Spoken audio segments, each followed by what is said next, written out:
ఇద్దరు మాట్లాడేది మీరు వినబోతున్నారు. చాలా గుట్లు బయటపడతాయేమో. ముందు చాలా ఇన్ఫార్మల్గా చెప్తున్నాను. నేను రాగానే అన్నాను ముందు ఈసారి వాళ్ళు ప్రజెంట్ చేసింది. సో నేను ఇంటికి వెళ్ళినప్పుడు ఇంటి ఆడపడుచు అని చెప్పి నాకు ఈ సారీ ఇస్తే నేను ఈ సారీయే కట్టుకుంటాను, పుస్తకం ఆవిష్కరణకి నేను ఈ సారీయే కట్టుకుంటానని చెప్పాను. So here I am. And ఇంకొక విషయం ఏంటంటే చిన్నప్పుడు అంటే స్కూల్లో చదువుతున్నప్పుడు టీ నగర్లో రామకృష్ణ స్ట్రీట్లో నా క్లాస్మేట్ ఆనంది అని ఉండేది. ఎదురిల్లు అల్లుగారిల్లు. మేము అక్రాస్ ద రోడ్ పరిగెత్తుకుని వెళ్ళేది, అడ్మైర్ చేసేవాళ్ళం సిస్టర్స్ని. వాళ్ళు చక్కగా శారీ కట్టుకున్నట్టే మేము అప్పుడు ఇంకా స్కర్ట్ అండ్ బ్లౌజ్లో ఉన్నాం అనమాట. సో మెల్లిగా హాఫ్ శారీ నుంచి శారీకి షిఫ్ట్ అవ్వడానికి ఆదుర్తా వాళ్ళని చూసి. సో ఎలా శారీ కట్టుకోవాలని నేర్చుకుంది కూడా వాళ్ళ దగ్గర నుంచి. సో అక్కడి నుంచి వచ్చిన క్లోజ్నెస్ ఇది. ఎక్కువగా కలవకపోయినా వేరే వేరే ఊర్లైనా స్టిల్ దట్ క్లోజ్నెస్ హార్ట్లో ఇంకా అలాగే ఉంది. So that continued. అండ్ ఒక ఇంట్రొడక్షన్ ఇవ్వాలి నేను, ఎందుకంటే సంజయ్ అన్నారు కదా మేము ఇంటికి వెళ్ళి పిలిచామని. బిఫోర్ దాట్ దానికి ముందే నేను ఫోన్ చేసి సురేఖకి ఫోన్ చేసి ఇలా అనుకుంటున్నాము, బుక్ ఉంది, అది చిరంజీవి అనే గారే దాన్ని రిలీజ్ చేయాలి అని అంటే అసలు ఇంకో థాట్ లేదు, ఆయన అడగలేదు, ఏమీ లేదు. అయ్యో అవునమ్మా తప్పకుండా చేస్తారు, అంతా ఆయనే చూసుకుంటారని గబగబా చెప్పేసింది. అంటే అది కాదు, ఆయన్ని అడిగేసి అంటే నేను చూసుకుంటానులే అన్నీ అని చెప్పి పెట్టేశారనమాట. This is how it went. నేను ఇంటికి వెళ్ళి ఫార్మల్గా పిలవటం అదంతా తర్వాత. అప్పుడు నేను చూడలేదు. అంటే అవార్డు వచ్చిన తర్వాత, పద్మవిభూషణ్ వచ్చిన తర్వాత నేను చూడనే లేదు. నేను చూడాలి, నేరుగా వెళ్ళి ఇన్వైట్ చేయాలని చెప్పి మా ఆయన నేను ఇంటికి వెళ్ళి వాళ్ళని కలిసి ఇల్లంతా తిప్పి చూపించారనమాట. అంటే నాకు రెనోవేట్ చేసిన తర్వాత నేను చూడలేదు ఇల్లు. సో ఎంత చక్కగా నా చేయి పట్టుకుని ఒక తోడు పుట్టిన సిస్టర్ని ఎలా ట్రీట్ చేస్తారో అలా. నేను చిరంజీవి గారిని అన్నయ్య అని పిలుస్తాను, ఎందుకంటే ఈరోజు ఈ ఫంక్షన్ అంతా నేనేమన్నానంటే ఇంట్లో సింపుల్గా ఈ బుక్ని రిలీజ్ చేసేసి మీడియా వస్తే చాలు, ఇంకేం వద్దు నాకు, మీ చేతులతో బుక్ ఇవ్వాలంతే, ఇంకేం వద్దు నాకు అని చెప్పా. ఇమీడియట్గా ఆయన ఇలా ఆలోచించి ఎవరైనా పిలవాలి, ఎంత పెద్ద ఫంక్షన్ చేయాలని ఆలోచిస్తున్నాను. నేను అలా కాదు, చిన్నదిగా చేద్దాం అంటే అలాగే చేద్దాంలే అని చెప్పేసి ఈరోజు ఇట్స్ కమ్ టు దిస్. అమ్మకు ఒక పెద్ద కొడుకుంటే ఏం చేస్తారో అది చేస్తున్నారు ఇవాళ. నేను ఎప్పుడు అంటుంటాను తమ్ముడిని, నువ్వు ముందు పుట్టి ఉండకూడదా అని చెప్పి. బికాజ్ మేమిద్దరు కొంచెం ఇన్నసెంట్గా ఉండిపోయాం. We did know how to handle things. అన్నీ చాలా యంగ్ ఏజ్లో జరిగిపోయినాయి. బట్ ఈరోజు ఒక పెద్ద కొడుకుగా ఉండి అమ్మకి ఇలా చేస్తున్నారంటే I don't know what to సే.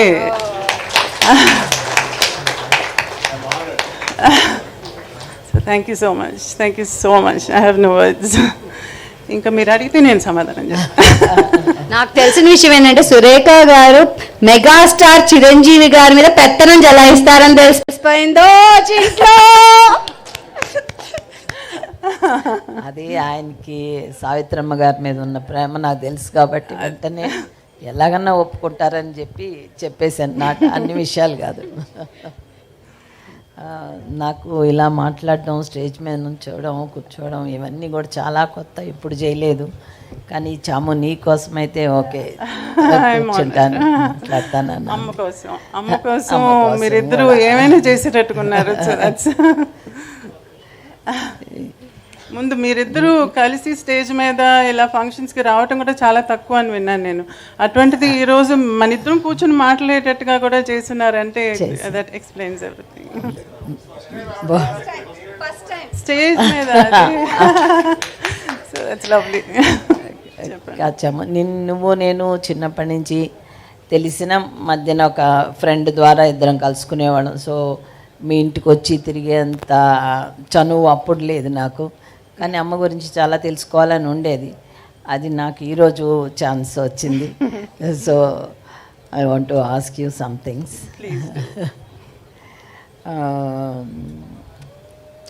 అమ్మతోటి చిన్నప్పుడు మీరు అమ్మ చాలా బిజీగా ఉండేవాళ్ళు. కాకపోయినా అమ్మమ్మ గురించి చాలా బయోపిక్స్ వచ్చినాయి, అమ్మ గురించి చాలా బుక్స్ వచ్చినాయి. కానీ మళ్ళీ మీకు ఈ బుక్ రాయాలని ఇప్పుడు రిలీజ్ చేయాలని ఎందుకు అనిపించింది? అమ్మ గురించి ఒక పెద్ద మూవీ కూడా రిలీజ్ అయ్యి పాపులర్ అయింది, మహానటి అని. ఈరోజు చిన్నపిల్లల దగ్గర నుంచి అమ్మ గురించి అంత అఫెక్షనేట్గా మాట్లాడుతున్నారంటే ఇట్స్ బికాస్ ఆఫ్ మహానటి. మహానటిలో అమ్మ చిన్నతనం, తను చేసిన సేవలు, తన ఒక కంప్లీషన్ లాగా తీస్తున్నారు, from the beginning to the end లాగా తీశారు. కానీ యాక్చువల్గా మీరందరూ మహానటి అని చెప్పి ఆ పేరు పెట్టింది ఎందుకని? బికాజ్ ఆఫ్ హర్ యాక్టింగ్ ప్రొవెస్ కదా. అందుకని నాకు అనిపించింది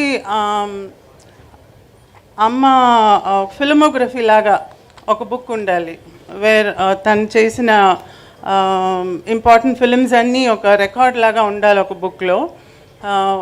అదైతే పర్మనెంట్గా ఉంటుంది. దాన్ని చదివితే ఒక్కొక్క ఫిలింలోనూ ఆ క్యారెక్టర్కి ఉండే ఇంపార్టెన్స్ ఏంటి, ఎందుకని మహానటి అయింది అనేది ఎక్స్ప్లెయిన్ చేసేటట్టుగా ఉండాలి.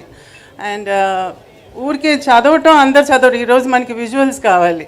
అందుకని మంచి ఫోటో ఉంటే దాని పక్కన ఒక రైటప్ ఉంటే చదవటానికి ఇంట్రెస్టింగ్గా ఉంటుంది. దానికి the best person is Sanjay. ఎందుకంటే తన దగ్గర అన్ని ఫోటోగ్రాఫ్స్ అన్నీ ఉన్నాయి, తన దగ్గర చిన్నప్పటి నుంచి కలెక్ట్ చేసింది. సో నేను తన దగ్గరికి వెళ్ళి నాకు ఫోటో ఉండాలి, పక్కన మూవీ గురించి రైటప్ ఉండాలి, అలా నాకు ఒక బుక్ కావాలి. సో జనరేషన్స్కి, మా ఫ్యామిలీకి కానివ్వండి, లేకపోతే మీ అందరికీ కానివ్వండి, మీ ఫ్యామిలీస్కి కానివ్వండి, జనరేషన్కి ఒక రికార్డ్ లాగా ఉండాలి అమ్మ గురించి అని చెప్పి నేను ఆ బుక్ని రెడీ చేయాలనుకున్నాను. దిస్ ఇస్ నాట్ అబౌట్ చిన్నప్పుడు దాని గురించి ఎలా ఉన్నారు, పెళ్ళి గురించి, పిల్లల గురించి, తర్వాత ఏమైంది, ఇదంతా కాదు. దట్ బుక్ ఇస్ ప్యూర్లీ తన యాక్టింగ్ గురించి, మహానటిగా తన యాక్టింగ్ గురించి మాత్రమే ఆ బుక్లో ఉంటుంది. సో ఆ రీజన్తోనే నేను ఈ బుక్ చేయాలనుకున్నాను. Very good. మళ్ళీ ఇండస్ట్రీలో చాలామంది పెద్ద ఆర్టిస్టులు ఉన్నారు, డైరెక్టర్స్ ఉన్నారు. ఇంతమంది ఉండగా ఎందుకు ఈయన చిరంజీవి గారితోనే చేయించాలని అనిపించింది నీకు? మీకే తెలుసు ఆ రీజన్ ఏంటని చెప్పి. మీరు అడగకుండా కూడా నాకు ఓకే అన్నారు కదా. నేను ఫస్ట్ టైం ఇంటికి వచ్చినప్పుడు ఆయన డాన్స్లో కొంచెం కాళ్ళు ఇదయ్యి కర్ర పట్టుకుని హీ హ్యాడ్ ఇంజరీ.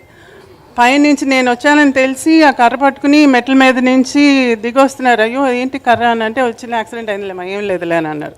కిందకు వచ్చి పలకరించి కాఫీ తెప్పించి మాట్లాడుతూ అప్పుడు చెప్పారనమాట, నాకు పొద్దున్నే లేవంగానే అమ్మ మొహం కనపడాలమ్మా, నేను లేవంగానే బెడ్రూమ్లో అమ్మ ఫోటోనే ముందు చూస్తాను అని చెప్పేసి, నేను అమ్ముతానో లేదో అని పైకి వెళ్ళి ఆ ఫోటో తీసుకుని వచ్చి మరీ నాకు చూపించారు.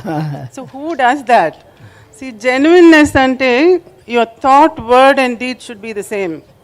మనం మనసులో ఒకటి అనుకునేది, మాటలో ఒకటి చెప్పేది, చేసేది ఒకటి. చాలామంది అలా చేస్తారు. ఊరికే నోటుతో ఆవు అని మాట్లాడటం ఒకటి, లేకపోతే ఏదో ఒకటి చేసేది పెద్ద పేరు తెచ్చుకునేది. అలా కాకుండా ఫర్ హిమ్, చిరంజీవి గారికి ఏంటంటే ఆయన థాట్, వర్డ్, డీడ్ మూడు ఒకటే. ఆ జెన్యున్నెస్ని ఇట్ టచ్ మై హార్ట్. అందుకనే నేను ఆయన తప్ప ఇంకెవరు ఈ బుక్ని రిలీజ్ చేయకూడదు, ఆయనే చేయాలి అని చెప్పి పట్టుబట్టి నేను డైరెక్ట్గా ఆయన అడిగాను అనమాట. So that's the reason. And ఈరోజు చూడండి, ఐ సెడ్ ఇంట్లో రిలీజ్ చేయండి, మీడియాని పిలుద్దాం చాలనంటే, జస్ట్ లుక్ ఎట్ దిస్. ఇంకా కొంచెం పర్సనల్ విషయాలకు వస్తే, మేము మా చిన్నప్పుడు మా నాన్నగారు చాలా బిజీగా ఉండేవాళ్ళు, చాలా మిస్ అయ్యేవాళ్ళం. కానీ అమ్మ మాతో ఉండడం వల్ల మేము మిస్ అయ్యేదాన్ని కొంచెం తగ్గింది, అమ్మ అన్నీ చూసుకునేది కాబట్టి. కానీ మీ విషయంలో అమ్మ నాన్నగారు ఇద్దరు కూడా చాలా బిజీ కదా, మీరు ఎంత మిస్ అయ్యి ఉంటారు? అమ్మతో టైం అసలు స్పెండ్ చేయడానికి వీలుండేదా కాదా ఏంటి అని? చాలా మిస్ చేసామండి యాక్చువల్గా. I did miss.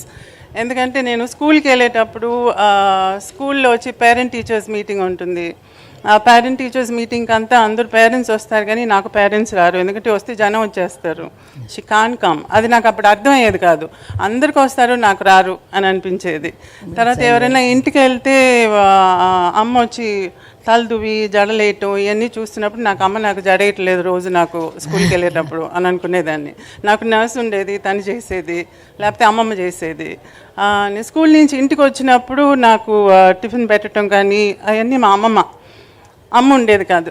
కానీ నైట్ నేను పడుకున్నప్పుడు అమ్మమ్మ దగ్గర పడుకునేదాన్ని. పొద్దున్న లేచి చూస్తే అమ్మ నాన్న మధ్యన ఉండేదాన్ని. అంటే అమ్మ షూటింగ్ ఫినిష్ చేసి వచ్చిన తర్వాత నన్ను ఎత్తుకొని పోయి తన రూమ్లో పెట్టుకునేదన్నమాట. సో నేను పొద్దున్న లేచినప్పుడు she was also missing me. అవన్నీ నాకు అప్పుడు తెలియదు, కానీ తర్వాత వెన్ యూ గ్రో అప్ ఇవన్నీ థింక్ చేసినప్పుడు ఎంత she was trying to work for us. మా కోసంగా అంత చేసింది, మా కోసంగా అంత ఆస్తులు కూడా చేసింది. అంటే ఆస్తి చెయ్యాలని యాక్టింగ్ కాదు, తన యాక్టింగ్ వల్ల ఆస్తులు ఏర్పడినాయి. సో అలా చేసి బయట వాళ్ళకి ఇవ్వగా కూడా again she was able to keep a lot. మాకు కూడా పెట్టడానికి they was enough. And time అంటారా, క్వాలిటీ టైం. రోజు అందరిలాగా నాకు రోజు స్నానం చేయించడం, స్కూల్కి తీసుకెళ్ళటం, దింపటం, అన్నం దగ్గర కూర్చోవటం లాంటి చేసేది కాదు. కానీ సండే అయితే ఇంతకుముందు సఫాయా థియేటర్లో కార్టూన్స్ వేసేవాళ్ళు. So we have a connection there. Cartoons అంటే ఇష్టం నాకు. సో అక్కడ ఈ Tom and Jerry, Richie Rich, డాట్ ఇటాటి వచ్చేది. చాలా ఫెయిరీ టైల్స్ అంతా వేసేవాళ్ళు. ఎవ్రీ సండే ఉండేది. దానికి పనిమాల నన్ను సండే, అది అంటే ఎవ్రీ సండే కాదు, maybe once or twice in a month ఉండేది. దానికి పనిమాల అమ్మ నాన్న దానికి తీసుకెళ్ళేవాళ్ళు. So I use to go with them to watch that movie. And బీచ్కి వెళ్ళాలంటే చీకటి పడిన తర్వాత అప్పుడు వెళ్ళేవాళ్ళం. ఎందుకంటే డే టైంలో అయితే జనం వస్తారని పిక్నిక్ లాగా అన్నీ కట్టుకునేది, భోజనం అదంతా. స్పెషల్గా ఫుల్ మూన్ అప్పుడు ఒక చాపేసి ఇసుక మీద we use to go and have food there. And అమ్మ దెయ్యం లాగంతా వచ్చి గలాటా చేసేది మమ్మల్ని. సముద్రం దగ్గరికి వెళ్ళేటప్పుడు అదిగో ఏదో వస్తుంది అనేది, కొబ్బరికాయ డొల్లుకుని వస్తుంటే ఏదో తలకాయ వస్తుంది అనేది. సో ఇలా చాలా చిలిపి శాస్త్రాలు చేసేదన్నమాట. So all that is still in my mind. And తిరుపతికి అప్పుడప్పుడు నడిచి వెళ్ళేది. కారులో వెళ్ళేటప్పుడు మధ్యలో కారు ఆపి కారు మీద ఎక్కి చింతకాయలు కోసేవాళ్ళం. చింత చిగురు అంటే చాలా ఇష్టం. సో అవి కూడా ఆపి కోసేది. తర్వాత వెళ్ళేటప్పుడు ఎక్కడికైనా కారులో వెళ్ళేటప్పుడు వేరుశనగకాయలు అవన్నీ పండే ప్లేసు, చెరుకు అంతా ఉంటే అక్కడ ఆపి అవి పీకేది. అక్కడికి వెళ్ళి అక్కడ తోట మనిషి ఎవరో అనుకుని నడుస్తా వస్తుంటే కూడా అమ్మ వచ్చి దాంకుని వచ్చేసేది. తర్వాత అమ్మని తెలిసింది, అమ్మ అడిగితేనే ఇచ్చేదాన్ని, ఇచ్చుంటాం కదా, నువ్వు ఎందుకు అలా తీయటం అంటే దానిలో రుచి లేదు అనలేదు. సో అట ఈ చిలిపి పనులన్నీ నాకు బాగా జ్ఞాపకం. సో అవి కదా మనకి ఎక్కువగా జ్ఞాపకం ఉండేది. సో డజంట్ మ్యాటర్, నాకు తల దూపతే పర్లేదు, మీటింగ్కి రాకపోతే పర్లేదు, but now I cherish all those memories. అమ్మ మంచి కుక్ అని కూడా విన్నాము. మీకు ఇష్టమైన అన్ని చేసి పెట్టేవాళ్ళ, మీరు ఎంజాయ్ చేసేవాళ్ళ? మంచి కుక్ వచ్చి మా అమ్మమ్మ బాగా వంట చేసేది. అమ్మకి ఇంత పెద్ద క్యారీలకి వండి పంపించేవాళ్ళు స్టూడియోలో. అందరూ చుట్టూ కూర్చుని అది ఆనందించేవాళ్ళు అనమాట. అందరూ కలిసి ఈరోజు నువ్వేం తెచ్చావు అంటే నువ్వేం తెచ్చావు అని దే యూస్ టు హ్యావ్. అమ్మ కుకింగ్ వచ్చి అప్పుడప్పుడు స్పెషల్గా ఏదైనా 1-2 కూరలు చేసేది టైం ఉన్నప్పుడు. అందులో స్పెషల్గా మా తమ్ముడికి నచ్చి చేసిన కూర వచ్చి కోడిగుడ్డు ఆమ్లెట్ కూర. కోడిగుడ్డు స్టీమ్లో ఆమ్లెట్ లాగా వేసి దాన్ని కూరలో వేసి చేసేది. అది తమ్ముడికి చాలా ఇష్టం. నాకు వచ్చి చికెన్ని ఈరోజు KFC అంటారు కదా, అది అప్పుడే అమ్మ చేసేది. చికెన్ని మ్యారినేట్ చేసి దాన్ని బ్రెడ్ క్రమ్స్లో ముంచి ఫ్రై చేసి ఇచ్చేది. సో ఇట్లా 1 or 2 డిషెస్ బాగా చేసేది. సో అవి జ్ఞాపకం ఉన్నాయి. మా నాన్నగారు మా డ్రెస్సింగ్ విషయంలో చాలా స్ట్రిక్ట్గా ఉండేవాళ్ళు. మాకు చిన్నపిల్లలం కదా, ఏదన్నా మోడర్న్గా వేసుకోవాలని అవన్నీ చాలా అనిపించేది. కానీ నాన్నగారు అవి ఏం ఒప్పుకునేవాళ్ళు కాదు. అది అడుగుదాం అనుకున్నా. చాలా ట్రెడిషనల్గానే డ్రెస్ అవ్వాలి, అలా చాలా స్ట్రిక్ట్గా ఉండేవాళ్ళు అప్పుడు అయ్యో అనిపించేది, కానీ తర్వాత పోన్లే మంచి పని చేశారని అనిపించింది. అట్లా అమ్మ ఎలా ఉండేవాళ్ళు మీతోటి, మీ డ్రెస్సింగ్ గురించి? వాటి చాలా స్ట్రిక్ట్ అండి అమ్మ. నేను ఒకసారి మూవీ షర్మిలి మూవీ ఉంది కదా, షర్మిలి అని రాఖీ యాక్ట్ చేసింది, చాలా అందంగా ఉంటుంది అందులో రాఖీ. అందులో జంప్ సూట్ వేసుకుంటుంది. ఆ జంప్ సూట్ చూసి నేను అమ్మ నాకు జంప్ సూట్ కావాలని చెప్పాను. అంటే చేయించలా. ఏంటంటే జంప్ సూట్ అంటే మొత్తంగా టైట్గా ఉంటుంది కదా, మధ్యలో ఓపెన్గా చెప్తున్నాను, మధ్యలో డివిజన్ కనపడకూడదు మా ఆడోళ్ళకి అని చెప్పేది. సో ప్యాంట్ షర్ట్ వేసుకుంటే కూడా the shirt should be below, cuts కనపడకూడదు. సో మోకాల దాకా ఉండాలన్నమాట. తను చక్కగా పావడ, పరికిణి, హాఫ్ శారీ అవన్నీ చాలా ఇష్టం ఆమెకి ట్రెడిషనల్గా.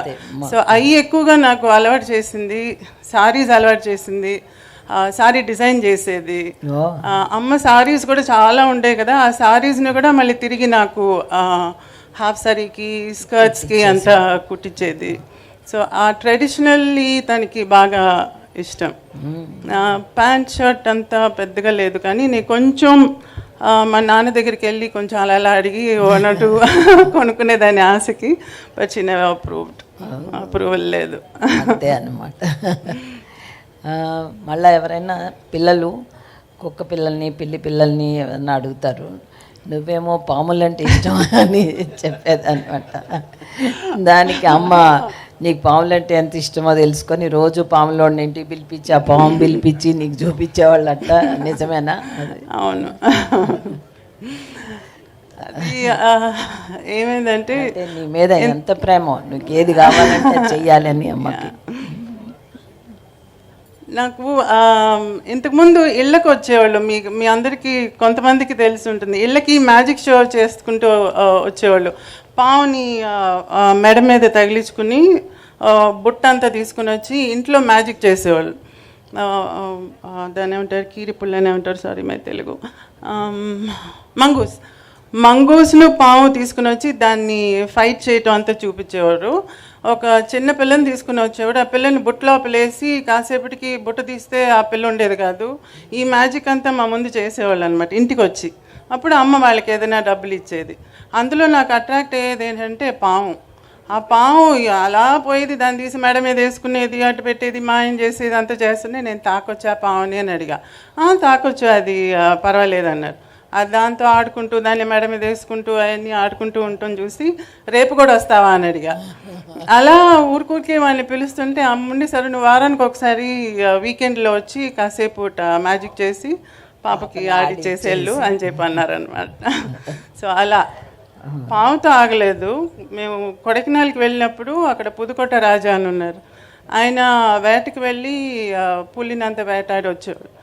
వేటాడి వచ్చినప్పుడు ఒక పులి పిల్లలు ఒక 4-5 ఉన్ని ఇంటికి తీసుకెళ్ళి పులి పిల్లలు చూస్తావా అని చెప్పి అమ్మని నన్ను తీసుకెళ్ళి చూపిస్తే అందులో 2 పిల్లల్ని తీసుకుని మేము చెన్నైకి వచ్చేసాం, ఇంట్లో పెంచుకుంటాం అని చెప్పి.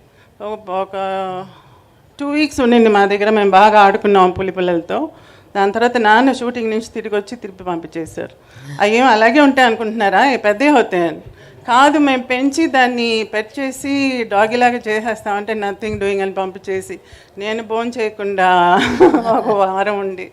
సో అలా తర్వాత యానిమల్స్ అంటే చాలా ఇష్టం అమ్మకి.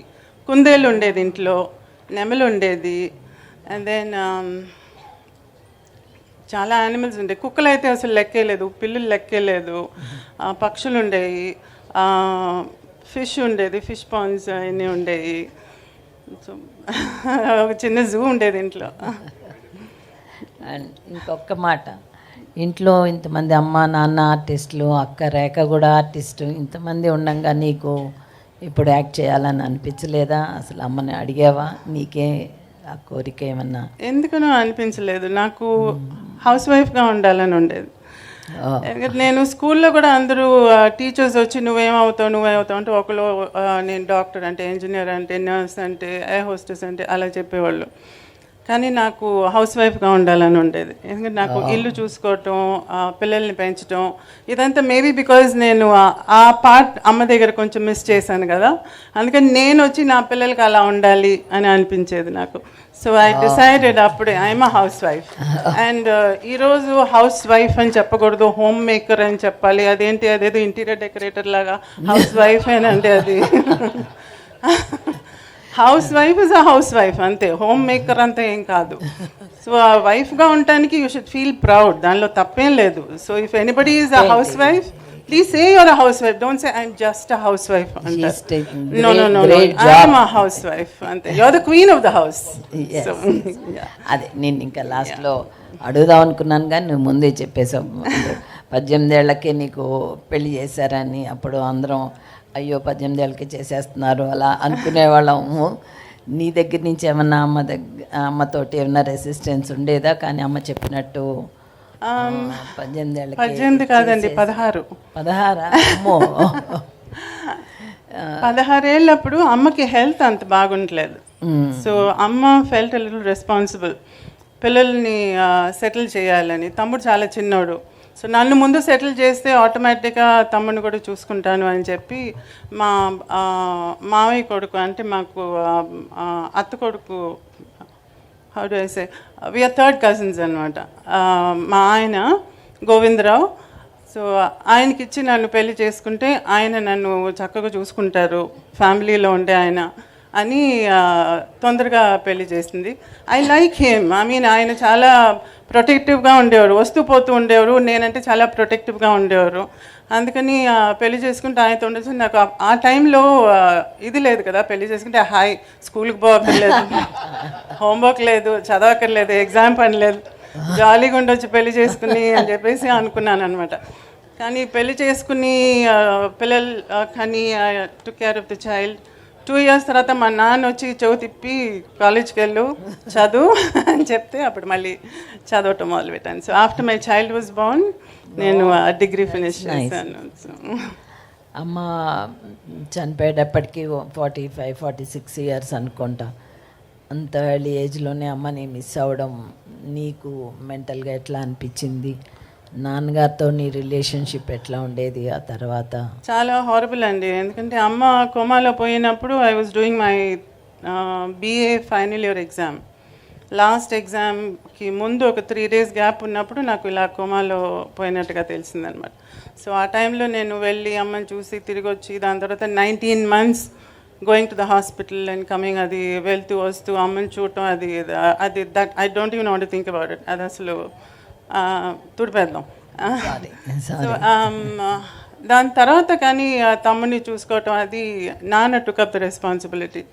నాన్న తమ్ముడిని చూసుకుని తన్ని ఇంజనీర్ చేసి పైకి తీసుకొచ్చారు. So that way I was happy. నేను ఇంటికి వెళ్తూ వస్తూ ఉండేదాన్ని, తమ్ముడు వస్తూ ఉండేవాడు. ఈరోజు తమ్ముడు బాగా సెటిల్ అయ్యి యుఎస్లో శానోజేలో ఉన్నాడు, నేను హ్యాపీగా సెటిల్ అయి ఉన్నాను. అండ్ అదర్ థింగ్, చాలామంది ఏమనుకుంటారంటే ఆవిడ అన్నీ పోగొట్టేసింది, ఏమీ లేదు, పిల్లల్ని ఏం లేకుండా చేసింది అని అంటుంది. నో నో నో, అదంతా నిజం కాదు. ఎందుకంటే అమ్మ దగ్గర ఇంత ఉండేది కాబట్టి she was able to give this much, but still this much is there for us. So తను సంపాదించిన దానిలో పోగొట్టింది, ఏమార్చి తీసుకున్న వాళ్ళు అంత పోగా కూడా still there is enough to keep both of us happy. So ఇది అమ్మకి కళల మీద ఉన్న ప్రేమ వల్ల మేమందరం ఈరోజు చాలా బాగున్నాం. ఈరోజు మీ ముందు ఇలా నేను కూర్చుని ఉన్నానంటే అది because of her. So I'm always thankful to her. మీ పిల్లలకి ఎవరికి కూడా ఆర్టిస్ట్ అవ్వాలనే కోరిక లేదు? ఆయన అడిగారండి ఒకసారి, మా బాబుని చూసి రెండోవాడిని, మీకు ఏమైనా ఐడియా ఉందా సినిమాలకి అని చెప్పి మా రెండోవాడిని చూసి అడిగారు, అభినయ్ని. దాసరి గారి దగ్గర ఒక మూవీ చేశాడు యంగ్ ఇండియా అని చెప్పి. ఆ టైంలో అది చేసేటప్పుడు మిగతా ఫిలిమ్స్ అయ్యి ఒప్పుకోకూడదని చెప్పి చేయలేదు. దాని తర్వాత కణితం ఏదే రామానుజం అని చెప్పి మ్యాథమెటిషియన్ రామానుజం మెయిన్ క్యారెక్టర్ చేసి అందులో అవార్డు వచ్చింది. ప్రెసిడెంట్ కూడా చూశారనమాట టైంలో ఆ మూవీని. సో మంచి పేరు వచ్చింది దానికి. సో కొంచెం సెలెక్టివ్గా పోయాడు. ఈరోజు he is basically a sports men. So టొరంటోలో పక్కన ఒక అకాడమీలో, ఒక స్పోర్ట్స్ అకాడమీలో ఈరోజు టేబుల్ టెన్నిస్ సెక్షన్ని చూసుకుంటున్నాడు అనమాట తను. But still he likes acting, emotional acting అంటే ఇష్టం తనకి. ఏదైనా స్పోర్ట్స్కి సంబంధించిన క్యారెక్టర్ వస్తే బాగున్నామా అని అంటూ ఉంటారు. So let's see if he's lucky he might get something. మా పెద్దోడు వచ్చి he's behind the screen. Short films చేసే కోర్స్ని యూనివర్సిటీ ఆఫ్ కాలిఫోర్నియాలో చేస్తున్నారు. అండ్ ఈరోజు బెంగళూరులో, చెన్నైలో, ఊటీలో అంతా he takes workshops for those who take short films. So workshops చేస్తుంటారు షార్ట్ ఫిలిం చేసే వాళ్ళకి. So and he that's both of them are sort of in the same field. ఒక్కటి final last question. Mahanati movie చూశారు కదా, నీకు అందులో అన్నీ కరెక్ట్గా ఉన్నాయి అని అనిపించిందా? ఇంకేమన్నా చూపించుండాల్సిందని అనిపించిందా? ఎట్లా అనిపించింది? మహానటి మూవీలో చాలా కాంట్రవర్సీస్ వచ్చినాయి బయట నుంచి. బట్ నాకేంటంటే దానిలో నాకు అప్సెట్టింగ్గా నాకేం కనిపించలేదు. The whole thing was true. ఎందుకంటే ప్రతిదీ నన్ను అడిగే చేశారు. అందులో కొంచెం ఎక్స్ట్రాగా చూపించింది వచ్చి సినిమాటిక్గా, డ్రమాటిక్గా చూపించాల్సి వచ్చిన దానివల్ల చూపించడమే కానీ అదర్వైజ్ దానిలో చూపించిన ఫ్యాక్ట్స్ అన్నీ true. And I was very touch to hear one of the ఇంటర్వ్యూస్లో మీరు వచ్చి మహానటి టైంలో అడిగినప్పుడు మీరు అడిగిన మొదటి ప్రశ్న వచ్చి చాముండేశ్వరి గారిని అడిగారా అని అడిగారు. See, that is what I meant. Why should he bother about what I feel కదా? సో ఆ కనెక్షనే నాకు ఈ రోజుకి కూడా still I feel that affection is still there. So I'm happy about Mahanati అండి. థ్యాంక్ యూ చాము. Thank you. It was so nice talking to you in the open. And నా కోసంగా ఫస్ట్ టైం స్టేజ్ మీదకి వచ్చి మాట్లాడింది చాలా థ్యాంక్స్ అక్క. చాలా thanks. Thank you so much ఇద్దరికి. Surekha as a host big round of applause. ఇప్పుడు ఆపరేషన్ లేకుండానే మోకాళ్లకు ప్లాస్మా ట్రీట్మెంట్. మీ ఆర్థోపెడిక్ సమస్యలన్నిటికీ రోబోటిక్ టెక్నాలజీ ద్వారా తక్కువ ఖర్చుతో శాశ్వత పరిష్కారం. Free consultation. ప్రతి ట్రీట్మెంట్ పై 20% డిస్కౌంట్. ఈ ఆఫర్ కొద్ది రోజులు మాత్రమే. త్వరపడండి. V9 hospitals 9281465842.